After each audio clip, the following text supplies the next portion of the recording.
Bien, pues continuando con lo que comentábamos acerca de las políticas públicas, estábamos hablando de las políticas públicas de salud y en una conclusión decía que es muy complicado hablar de todas las propuestas que se pueden realizar en política pública de salud. Sin embargo, bueno, pues las que mencionamos ilustran de una manera muy adecuada a qué se refiere, ¿no? Sobre todo por el punto de vista de incorporar a los diferentes sectores, que es lo que realmente le da a las políticas públicas una naturaleza de tal, es decir, de pública. Bueno, por otra parte, vamos a hablar acerca de las políticas públicas de educación.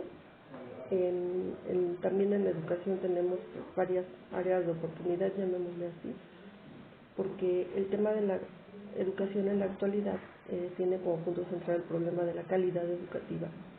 Al menos de 4 décadas en las que hemos tenido muy malos resultados evaluativos en cuestiones de educación, pero sabemos que la educación es el centro y el eje de las diversas políticas públicas, de varias políticas públicas, y el financiamiento, incluso el prestigio de las instituciones se valora bajo el yugo del peritaje de la autoridad evaluadora. Recientemente, la reforma educativa que se llevó a cabo durante el gobierno de Enrique Peña Nieto heredó la evaluación docente y se llevó esta hasta el límite, condicionando la contratación del profesorado en la educación básica y media superior. La cultura de la evaluación se hizo presente en todo el ámbito educativo, por ejemplo en la educación superior, donde se vincula con el salario, el cual se mide y asigna por medio de estímulos y becas que se refieren a la labor docente en el aula y el trabajo académico investigativo, como son artículos, libros, conferencias.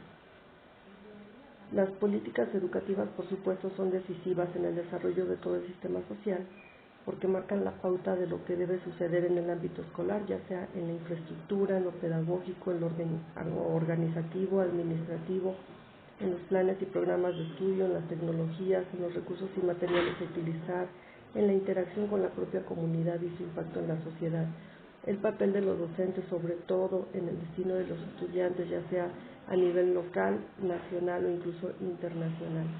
La parte más importante que debemos considerar aquí es el impacto de las políticas en el futuro de las instituciones educativas, en todos sus niveles y en todas sus modalidades. Es por eso que se debe tener en cuenta que vivimos una etapa donde hasta ahora se privilegió el mercado, el consumo, el crédito y la competencia, y eso también marcó las políticas educativas.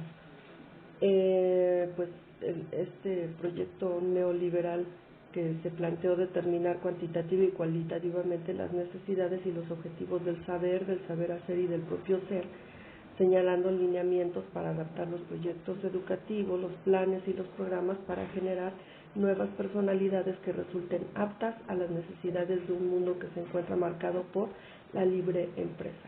¿A qué se refiere esto? Pues a educar a los niños y a los jóvenes en el sentido de la competitividad para que se inserten en un mercado laboral enfocado a la producción y para que se inserten en una sociedad de consumo.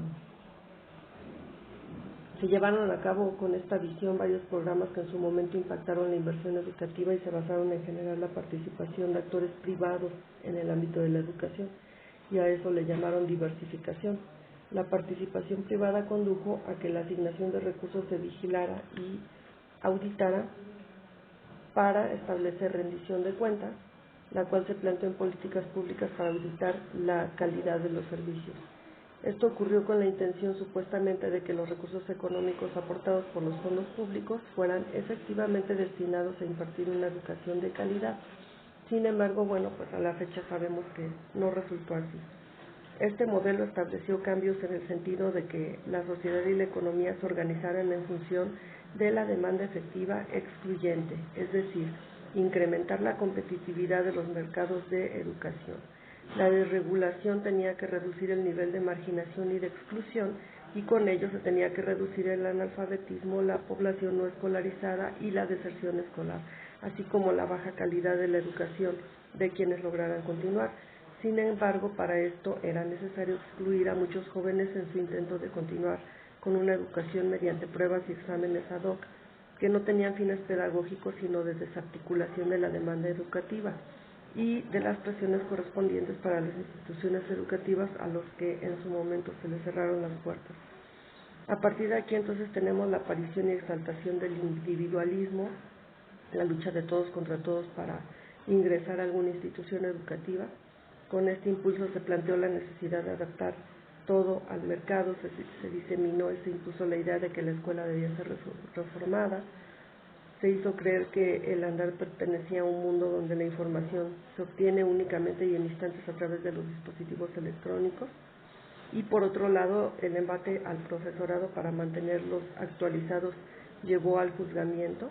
Mientras tanto, los planes y programas se modificaron acordes con las necesidades pragmáticas, por ejemplo, la computación, las matemáticas y aprender un idioma, concretamente el inglés, fueron temas a los cuales el sistema educativo le apostó. Esto fue el modelo por competencia, sin inclusión en la historia de los métodos experimentales de la sociología, de la antropología, de la filosofía, de la lógica. Todavía vemos una tendencia a seguir incluso desapareciendo estas materias de la currícula. Esto lleva, por supuesto, al despojo del pensamiento crítico y de cualquier método histórico-político para pensar, investigar, comprobar, desechar, confirmar, hacer, criticar, probar, mejorar, todo lo que sea pensar distinto al modelo dominante, particularmente en este último sexenio. El modelo educativo se legitimó a partir de novedades impulsadas desde hace años por organismos internacionales y se malutilizó el saber conocer, saber hacer y saber ser con la idea de que los conocimientos y sus efectos pueden ser separados y analizados y evaluados, por supuesto, de forma aislada. La propuesta de enseñanza tradicional se vio amenazada o salvaguardada, según se quiera ver, por el impulso de las tecnologías de la información, la comunicación.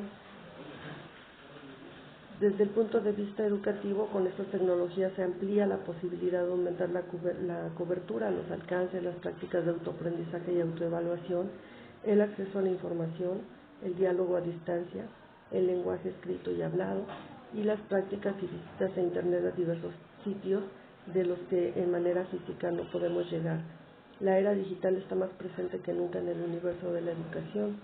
Las grandes universidades, ya sean públicas o privadas, en todo el mundo, ofrecen servicios y programas alternativos de formación, certificación, capacitación y actualización.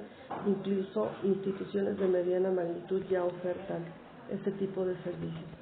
Es por eso que estamos obligados a reflexionar en torno a la participación del Estado en la construcción de políticas, programas y proyectos en tecnología educativa, y debemos considerar que en la actualidad las TIC son un elemento clave para definir las estrategias y las medidas públicas. Como estudiantes de posgrado tenemos la oportunidad de pensar en la influencia e implementación de ciertas políticas educativas. Dentro de los retos y desafíos que se encuentran en esta reflexión en torno a las políticas en tecnología educativa, así como pensar las políticas del mercado en la educación superior, algunas universidades transnacionales ofertan servicios en zonas del territorio nacional. Precisemos que un verdadero proyecto educativo se tiene que fundar en la moral pública, luchar por el interés general, por el bien común de la sociedad, que no se queden discursos inconsecuentes separados de las luchas.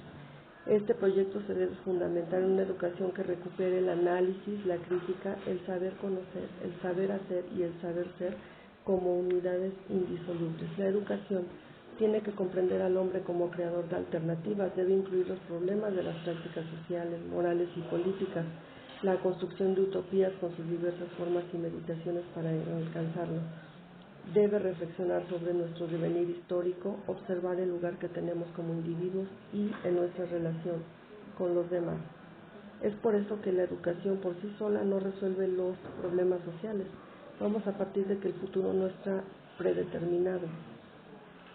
Existe una gran responsabilidad para el nuevo gobierno y para los actores políticos en la construcción de estas políticas educativas que la sociedad requiere, pero no solo ellos, sino que se trata de una tarea compartida, en la que todos tenemos una gran oportunidad de transformarnos, de contribuir al cambio de ayudarnos como sociedad y de hacer mejor las cosas. Todos los que participamos en los ámbitos educativos debemos prepararnos y hacer mejor nuestra labor, ya sea como docentes o como discentes.